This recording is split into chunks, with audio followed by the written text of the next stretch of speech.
Today I'm gonna speak about this book, Empathy. This book was written by Harvard Business Review Press, and this one of the book of emotional intelligence series. So in this emotional intelligence series there are several books, and one of them is Empathy. I will start first speaking how I found this book and how I have it right now. So, as far as I remember, I was in Istanbul, in Turkey, and there was a big time between my two flights, and I very enjoy doing before I'm waiting for my next flight is to go around, and especially to go to the bookstore and look which books they have. And most of the interesting book what I reading and what I buy sometimes is in the airport or somewhere on the way when I'm traveling. So that is one of the book that I found in the airport and start reading. So it's quite thin book. In my version, it's around 134 plus minus pages. So basically, I read it on the way in the train. So if you want to see how I read this book, just click on pop-up screen, and then you will see another video where you can see how I'm reading calmly in the train this book. So, as I'm always doing when I'm reading, I'm writing it on the paper, the most interesting thoughts that I found out in this book. And what I will do, I will just take the paper and read what I wrote there. And this is basically the thoughts and some citat from this book. So I will start with the first one. And the first one is: people perceive the best listener to be those who periodically ask questions that promote discovery and insight. So that was one of the sentences, and there was a discussion that who is the good listener, right?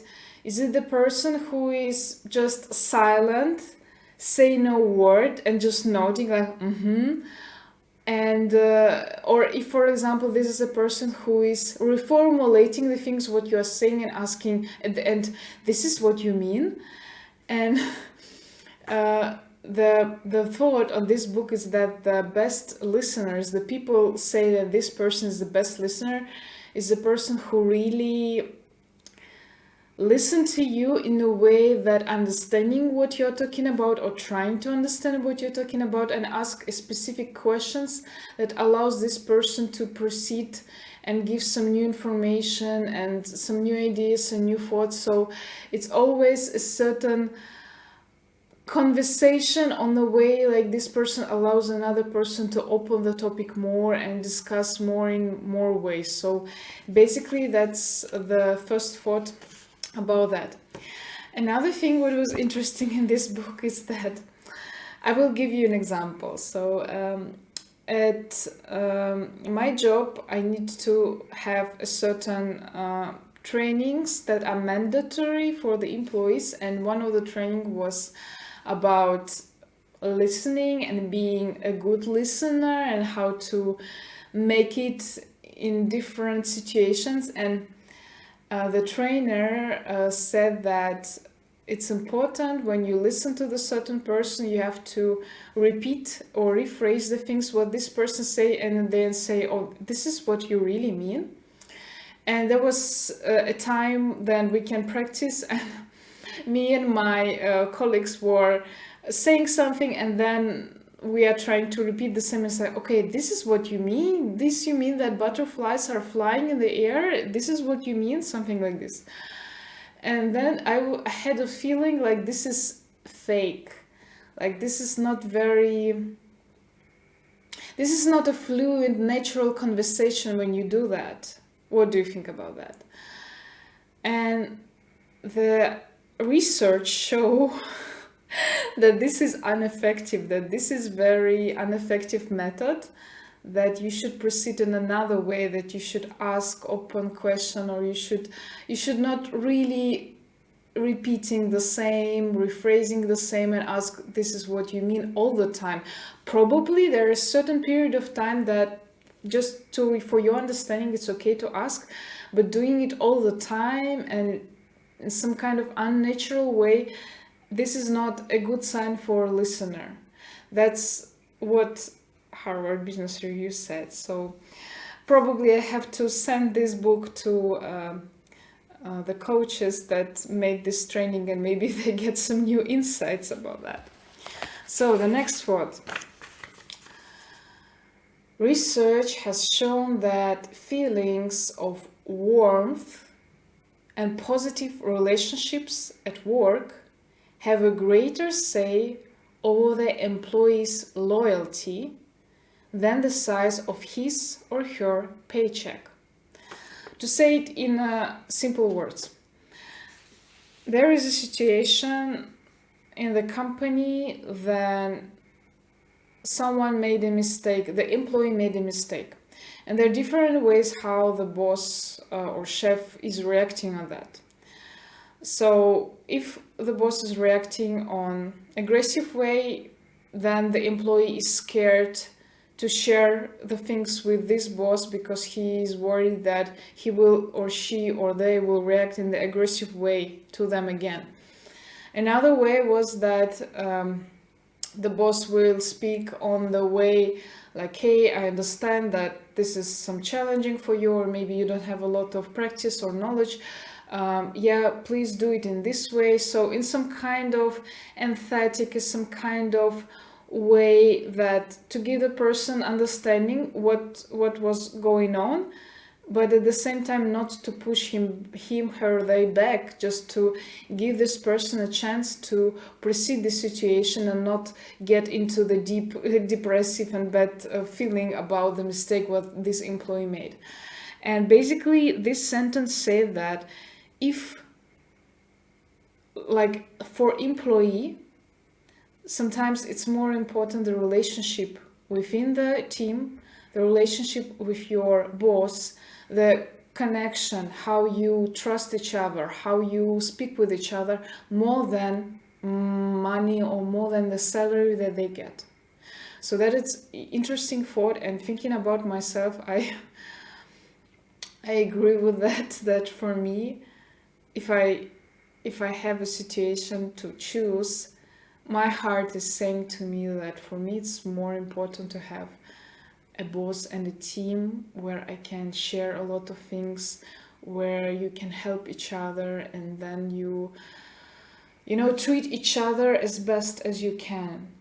And this for me is more important in the job, one of the most important thing in the job. So the next one, there was different types of empathy. So there were 3 types of empathy. So listen carefully. First one, cognitive empathy. The ability to understand another person's perspective. Second one, emotional empathy. The ability to feel what someone else feels. So about emotional empathy, I think I'm a professional person in that, even if I don't want that, but anyway. And the last one is empathy concern.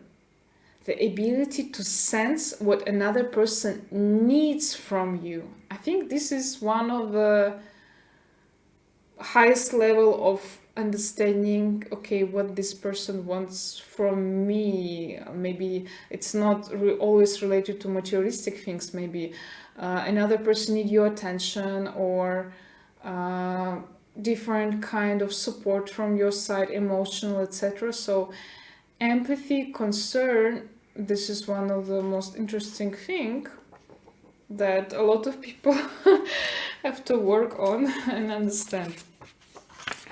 So the next one, and this is different levels of listener. So there are 6 levels, and I will read one of each level and give some comments. So first level of listener, that listener creates a safe environment.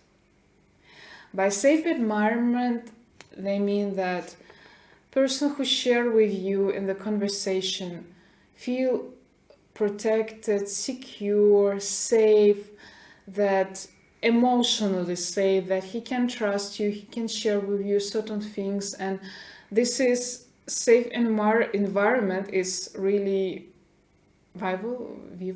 Just write in the comments how to better say that. So this is very essential and it's very important. Second level, clears away distractions, phone, laptops, etc. I think in our lifetime, this is so hot topic. Most of the time, what I see that when you're talking with a person, and if it's like non-official conversation, like non-working period, like non-working atmosphere, most of the people are going to their phones. Even if there is certain talk, these people are still maybe talking and saying, yeah, I'm listening to you, and they're in the phones. Honestly, there are a few times that I also do that, and I don't feel good about that. And yeah, at work, it's absolutely like people are going and looking on their laptops. This is honestly normal in our life, what is going on now. But if I'm talking about more private conversations, like another person is share with you some things that really essential, very hurting or very important for this person, I would prefer that the person with whom I'm talking about, if it's my friend, that this person is not looking at the phone on the time when I'm talking about that. So the hint to you, if this happened to you, what I'm doing, I'm just stop speaking, and I'm waiting when this person is finishing the stuff on the phone. So I stop speaking, and then this person asks me, okay, you can continue, I'm listening to you. I say, please complete the things, what you need to do, what you need to check on the phone. Take some time, and when you are done and you come back to me, I will continue speaking with you. Because from my point of view, this person is not very listening to me. Maybe the things what I'm saying is boring, or maybe the things what I'm saying is not interesting to this person. So then I'm thinking, should I really share it with this person? If yes, and there is certain urgent things on the phone, then I'm saying, okay, I will tell you later, it's fine, I will wait. When someone is speaking with me, I'm trying to do my best to get a full attention to this person, because it's also respect. I respect this person's feelings. I don't want to hurt any feelings of this person. So that's why this is certain showing of I'm here. I'm not in another line on the phone, on the planet or universe. I'm with you. I'm listening to you because you are important for me. This is why this point is so essential. The next one. So listener capture ideas and ask questions. That what we talked about that before. 4 level, very interesting. So 80% of what we communicate comes from signals, non-verbal signals, facial impressions, all of this interesting thing. And this is true. I read a lot about this in different books, that non-verbal signs, movement, impressions on the face, on the body, even breathing and the tone of voice, like everything, giving you so much information. So much information about the person, about the feelings, what he, she, they feels. And this is very essential. So good listener has to understand this sign and analyze this sign too, plus to listening. Level 5. Understand emotions without judgments. And this is so important. I'm just looking on, different life situations, then someone is sharing some secrets, some information, what is going on, and there are several types of people who are listening and fine, people who are very involved and ask questions, and there are also type of people who are judging on the things what you are saying. And it can be different. It can be open judgment, and also it can be hiding judgment, like are you sure? I'm not sure that it will work, like in some kind of soft way. But this is also influence the person who is sharing with you. Maybe this person don't want you to give an advice. Maybe this person just want you to sit down and just listen. So be careful with the judgments. And the last but not least, level 6, help other person see the issue in a new light. So yeah, to see the problem in a new perspective by asking the questions, by discussing a lot of things, what this person is interesting about. So this is important. The next one, people who have endured challenges in the past, like divorce or being skipped over for a promotion, were less likely to show compassion for someone facing the same struggle compared with the people with no experience in that particular situation. For me, that was new information. I didn't know that. Honestly, I was very surprised when I read that in this book. So, just to give you an example, in that book, it was like the person, the employee, is searching for the bodies, searching for the colleague who will support for certain things, for adaptation to this area, etc., etc. So this person is a new employee. He's searching for a body, and there is two options. One option is the person who has the same experience as this new employee. For example, this new employee has a kid, and she is, for example, a woman. She has a kid and she's divorced. And then there was, for example, two options: to have a body as a person who has no family and who never were married, or the second option is to take a body as a person who has a kid and were divorced. So 99% of people, I think, will decided to choose the second option, right? To have the person as your body with the same experience, with the same problems and challenges that they faced. But the thing is that what research say that the people who already had the experience as this person had before had less likely to show the compassion. That means that there is a highest probability that the person have no experience in that, for example, never divorced and never had the kids, will show you more compassion, much more compassion. I was so surprised that I read that, and that really interesting thought. I think I need to read more about that and to check and look on the researches, because basically the thing what you have, I think, from nature for survival. Okay, if I see the person, he has similarities, probably he will have more compassion to me, and maybe he'll understand, yes, I was also having a kid and I'm also having a kid, and maybe etc, etc, etc. So therefore it was very interesting. The next one. The more empathy I devote to my spouse. I Google spouse, it's like a partner. So the more empathy I devote to my spouse, the less I have left for my mother.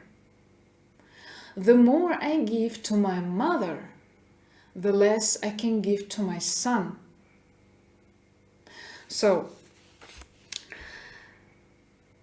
what was sent us about that is that the empathy has a certain limits. If, for example, you give 90% of your empathy and trying to support to one person, that means that you have 10% that you can give it to all other people. And honestly speaking, I think this is true. I'm just speaking and thinking about myself and about the examples that I saw. People say that, psychologists say that, for example, people who are working in medicine or volunteering or making a lot of good things to other people, like to people who need the support, who have certain sicknesses. So these people who support these people give most of the empathy, most of the care, most of the things to them. And then they come to home.